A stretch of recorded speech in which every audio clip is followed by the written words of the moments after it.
Assalamualaikum warahmatullahi wabarakatuh.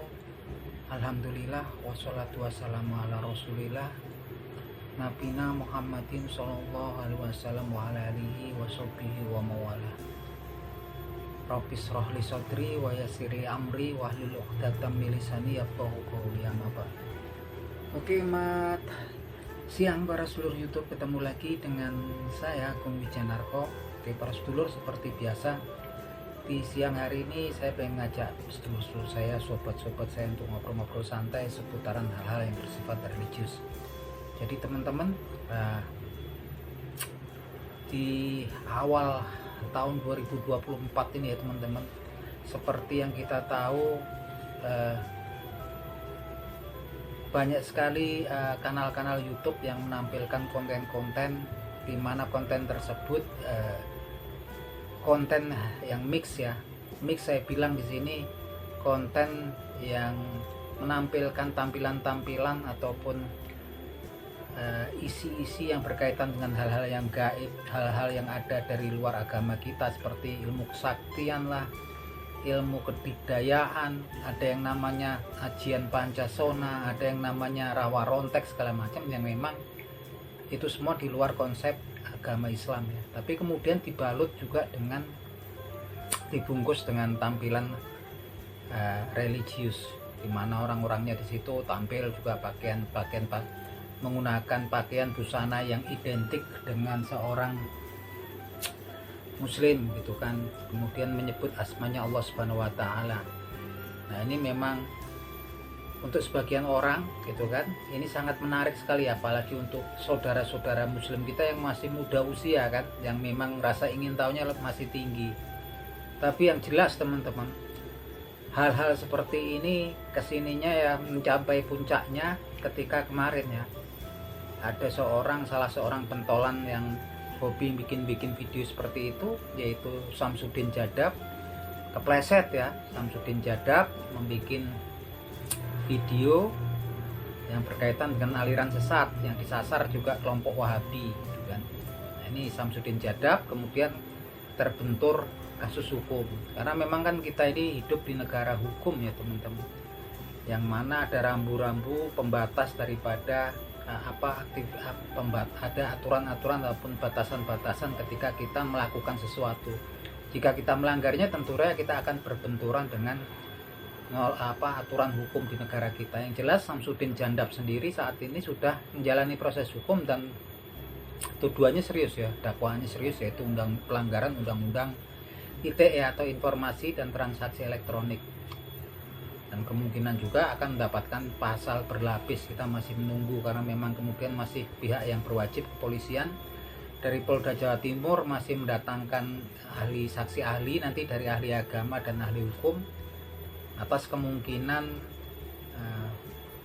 konstruksi pasal penistaan agama ya. Kemudian kalau memang sudah masuk ke ranah agama, ini puncaknya ya teman-teman. Dan memang saat ini kita lihat banyak juga kanal-kanal YouTube yang kemudian menampilkan hal-hal seperti itu kan, penggerebekan gitu kan, yang itu sebetulnya penggerebekan kelompok tertentu yang mengatasnamakan aliran Islam, dan sering-sering yang digunakan adalah kelompok Wahabi yang diserang kan. Yang kita juga nggak ngerti kelompok Wahabi itu yang mana, memang yang orangnya yang Wahabi itu yang mana. Yang jelas ini kan kemudian dibungkus dengan ilmu kesaktian, orang terpental-pental menyebut asma Allah Subhanahu wa taala. Ini nauzubillah min zalik ya teman-teman. Kita sangat menyayangkan, tapi memang di Al-Quranul Karim pun sebetulnya sudah jelaskan bahwasanya memang akan ada orang-orang yang kemudian menyalahgunakan asmanya Allah Subhanahu wa taala. Dalam kasus ini memang Allah Subhanahu wa taala berfirman bahwasanya Dia akan membalas langsung nanti pada para pelakunya ya di akhirat nanti. Seperti yang disebutkan di Al-Quranul Karim sebagai berikut: Bismillahirrahmanirrahim, walillahi asmaul husna fad'uhu bih wazarul ladzina yulhiduna fi asma'i sayut yauna makanu ya'malun. Walillahi asmaul husna artinya, dan kepunyaannya Allah lah segala nama-nama yang indah. Asmaul husna, nama-nama yang indah. Fad'uhu bih, Maka kalau kalian tidak meminta sesuatu, mintalah dengan menyebut nama Allah Subhanahu wa taala, salah satu nama yang Asmaul Husnanya Allah Subhanahu wa taala. Wazarul ladzina yulhiduna fi asma'i. Menjauh dan tinggalkanlah orang-orang yang kemudian menyalahgunakan penggunaan Asmaul Husnanya Allah Subhanahu wa taala. Sayudzawna ma kanu ya'malun. Kelak mereka akan mendapatkan balasannya dari Allah Subhanahu wa taala. Nah, ini memang sudah disebutkan ya. Kita nggak ngerti, tapi sekarang ini kan tampak kan.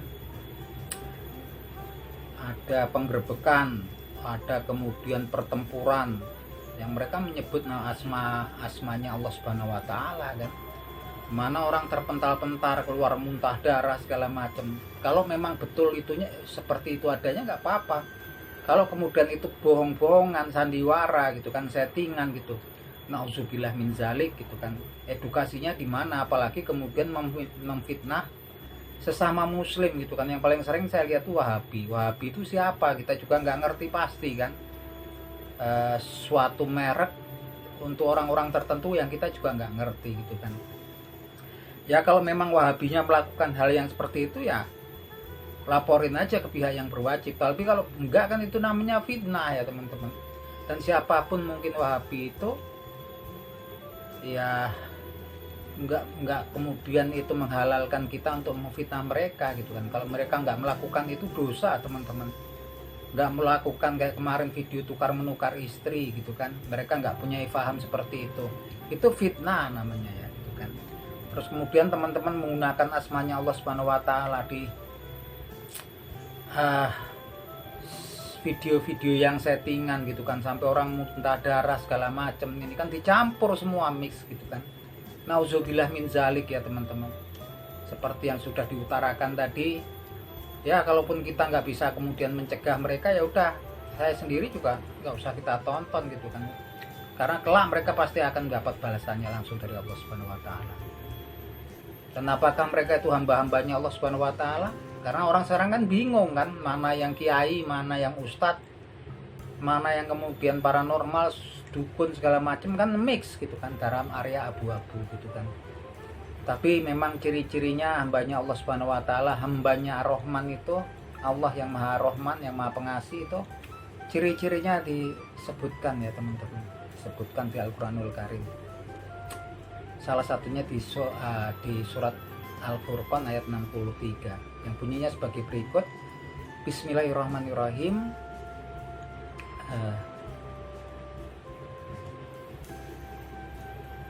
Wa idza yatakhabbahumul jahiluna qalu salam. Dan apabila dan hambanya Allah Subhanahu wa taala yang Maha Rahman itu apabila mereka bertemu dengan orang-orang yang jahil yang menyapa mereka, orang-orang yang jahil menyapa mereka, mereka menjawabnya dengan kata-kata kalimat-kalimat keselamatan. Artinya apa di sini? Ini di surat Al-Furqan ya ayat 63. Kemudian saat ini kan sering sekali ya gitu kan, kita saudara-saudara kita ada yang kemudian hendak melakukan dakwah ceramah kemudian dibubarkan gitu kan. Saya nggak ngerti gitu kan. Wong kita ini satu family, satu saudara kok, satu saudara seiman ya, sama-sama muslim gitu kok, kemudian sampai kemudian dibubarkan kan. Kalau kemudian dianggap mereka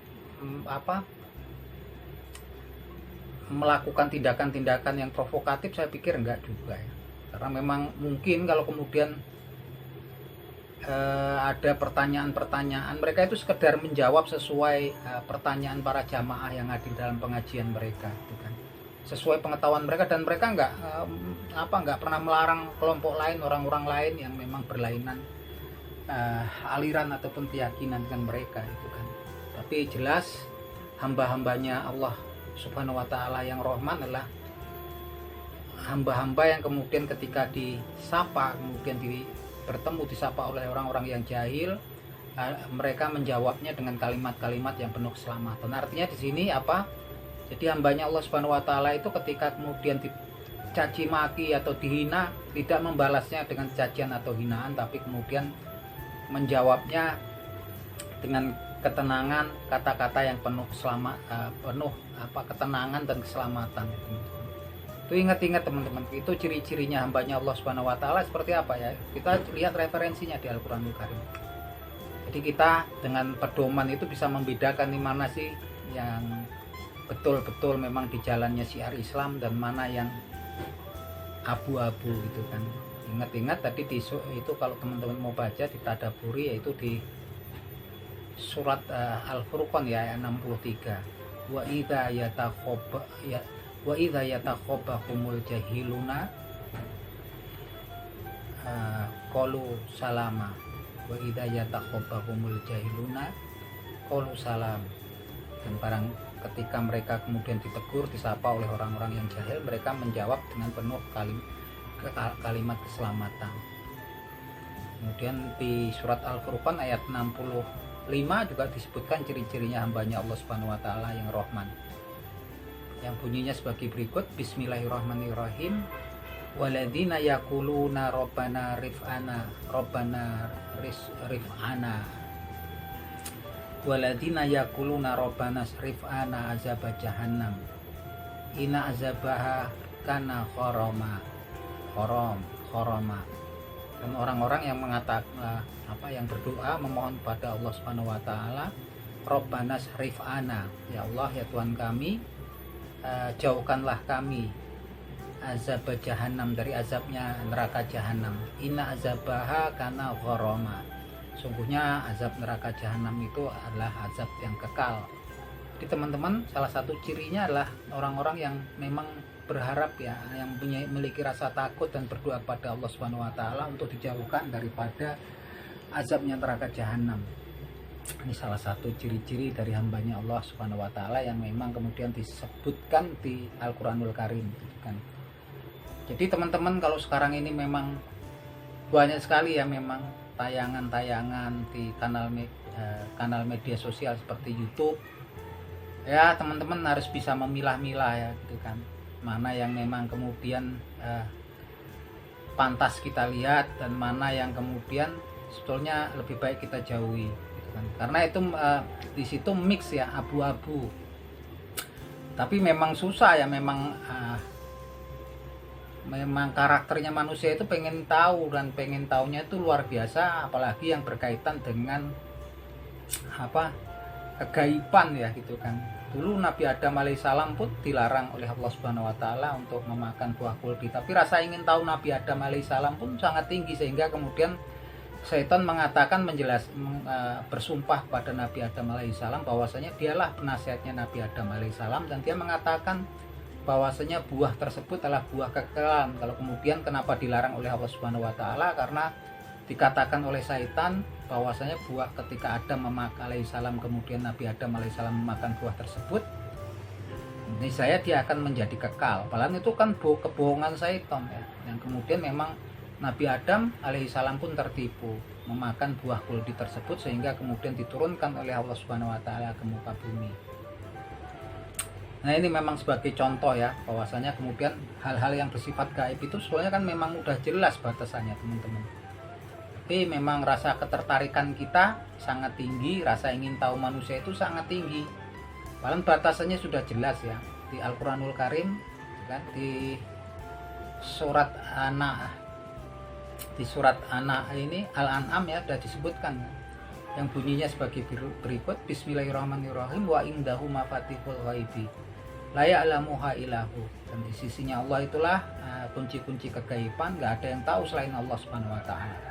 Kemudian di surat An-Naml juga memang difirmankan oleh Allah Subhanahu wa taala sebagai berikut. Bismillahirrahmanirrahim. Qul la ya'lamu man fis samawati wal ardi ghaiba illallah.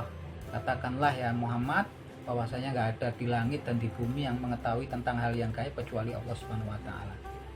Jadi kalau yang gaib itu memang kita diperintahkan untuk mengimaninya, mengimani ya meyakininya ya, keberadaan yang gaib. Yang gaib itu apa aja? Allah Subhanahu wa taala pencipta kita.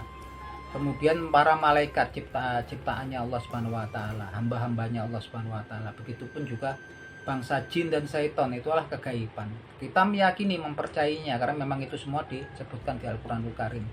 Tapi kemudian kalau kita pengen tahu lebih dalam, berinteraksi lebih dalam, ada batasan-batasannya. Dan memang agama kita ini mengatur bahwasanya segala sesuatu memang ada batasan, ada aturan-aturannya itu kan.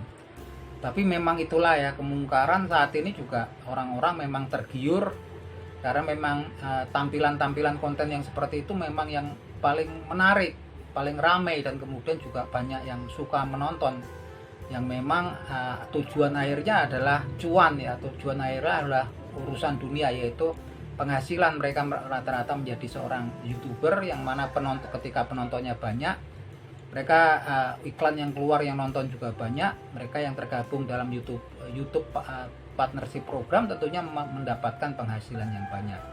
Nah itu sebetulnya alurnya sama akhirnya ke urusan dunia, ke urusan harta dunia, cuan ya teman-teman. Ini aja teman-teman, jadi saran saya lebih mempertebal lah tauhid kita, keimanan kita, ketakwaan kita, apalagi nanti ini di minggu ini kita sudah menjalani puasa gitu kan, ibadah puasa di bulan Ramadan. Semoga kita semua bisa menjalaninya full ya, dengan baik gitu kan. Mungkin saya akan banyak cerita-cerita, ngobrol-ngobrol nanti dengan teman-teman di kanal YouTube saya seputaran hal-hal yang sifatnya religius, karena memang ketika kita membicarakan, mendiskusikan tentang hal-hal yang bersifat religius, tentang tanda-tanda kebesaran Allah Subhanahu wa taala, insya Allah kita mendapatkan pahala dari sisi Allah Subhanahu wa taala, baik teman-teman yang menonton, begitupun juga ke saya. Akhir kata teman-teman, wabillahi taufik wal hidayah, wassalamualaikum warahmatullahi wabarakatuh.